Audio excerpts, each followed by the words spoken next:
Gerai, tai ką, oficialiai tada pradėsime mūsų Karp Lietuvos pradžią. Nauja pradžia parašiau, nors šiaip tos pradžios kaip ir niekada nebuvo. Čia viskas yra nauja. Po Glanovo seminaro aš įsikvėpiau kažką pradėti Lietuvoje, nors mūsų dar čia yra labai nedaug. Gausi minė 5 žmonių, su manim 6, bet aš manau, galima jau pradėti kažką statyti, kad ateityje būtų kažkas, ant ko galės jau toliau ateities kartos eiti ir stovėti. Tai bum, opa. Kas yra iš viso tas Karp? Karp turi savo istoriją. Europoje pagrinde prasidėjo nuo tikrųjų tėvų vaiko, jo džinimo. Aišku, aš šiaip nesu labai edukuotas būtent Karpe, bet čia iš to, kiek aš žinau, kad kaip tas pagrindinis toks įvykis Karpo už tai, ką jisai žinomas yra, tai kai buvo Vokietija pasidalinusi į rytus ir vakarus, vyko toks renginys, kur jo džinimas vedė susivienimo narius, o Karp tai yra, jeigu taip išversti, kolegijos asociacija principų tyrimui. Tai kitaip sakant, jaunimo bendruomenė viduj mūsų tikėjimo bendruomenės. Ir jie kaip jaunimas išėjo protestuoti prieš tą sieną, kuri perpjovė per pusę Berlyną. Ir jie kovojo prieš tą sieną, kad atgal suvienyti šalį, suvienitą miestą, ir buvo malda, kurią davė jo džinimas, ir ten ėjo, protestavo, ir galiausiai po metų iš tikrųjų ta siena sugriuvo.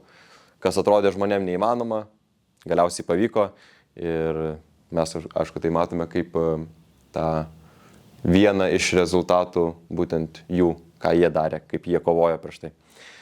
Tai su ta dvasia aš taip pat noriu ir Lietuvoje tą eiti, ir ne tik tai kaip grupė, kuri kažkur sėdi kambarį ir studijuoja kažką, bet iš tikrųjų eina į visuomenę ir bando padaryti reikšmingus pokyčius, ne tik tai, aišku, sakydami, ką reikia pakeisti, bet taip pat būdami tie žmonės, kurie eina ir keičia dalykus ir kurie eina ir kažkaip tarnauja. Tai va čia toks trumpas pristatymas apie tai, kas yra tas pats Karp. Tai čia taip pat, kaip aš minėjau, vasarą mes turėjome seminarą Karp Lenkijoje, kur susirinko tikrai nemažas kiekis žmonių. 42 dalyviai buvo, iš viso 60 žmonių. Ir mes su Marko buvom direktoriai šio seminaro.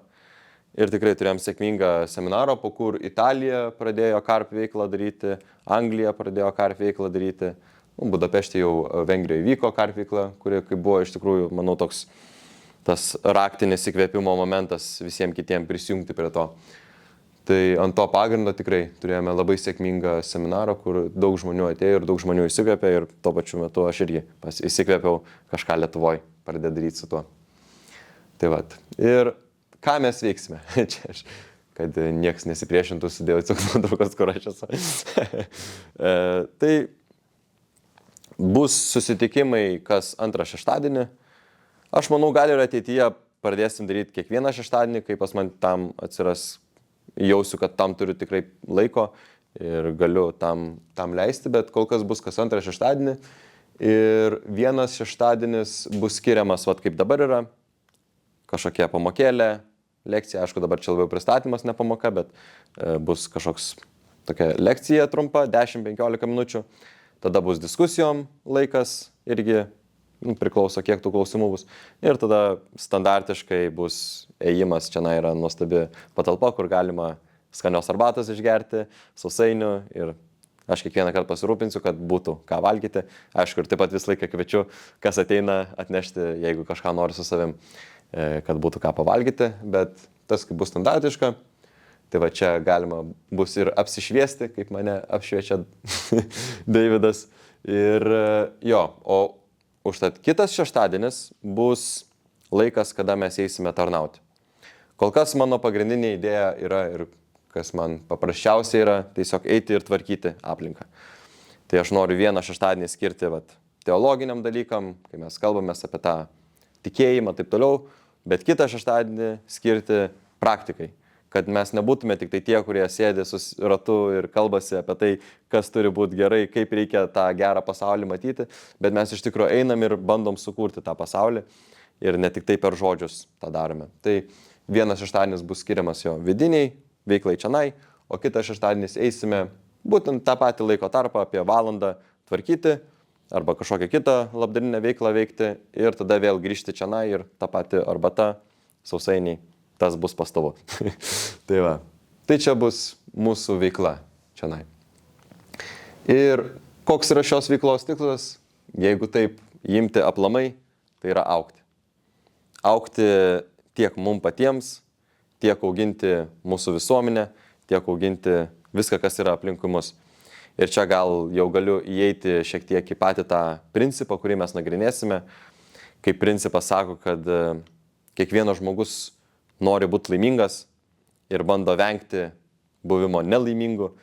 Ir kaip paaiškina, kaip žmogus gauna tą laimę, tai laimę žmogus gauna, kai jo norai išsipildo. Ir dėl to būtent aš noriu čia sudaryti atmosferą, kur mes sukuriam norus, kurie netarnauja tik tai mum, bet kurie kažkaip išsiplečia į visuomenę.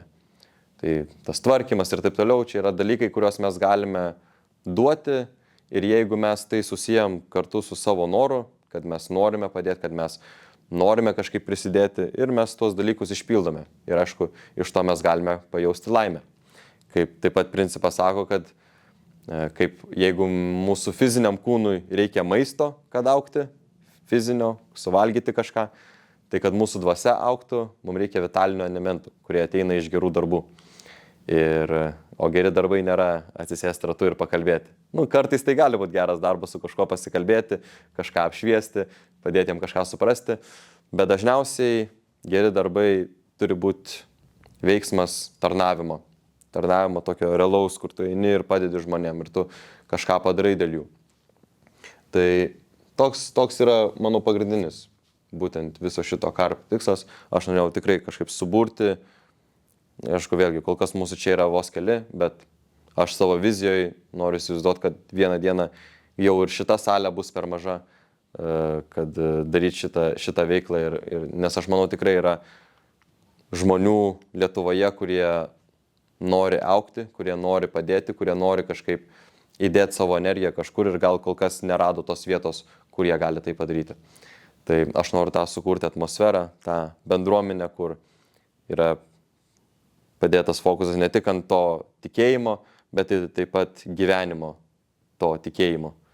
Ir jo, aš manau, tai yra kažkoks tam tikras papildymas iš to, ką mes prieš tai darėme, kur buvo tam jaunimo grupė, kur susitikdavom šeštadieniais ir būdavo tiesiog paskaitos, bet aš noriu kažką duoti daugiau.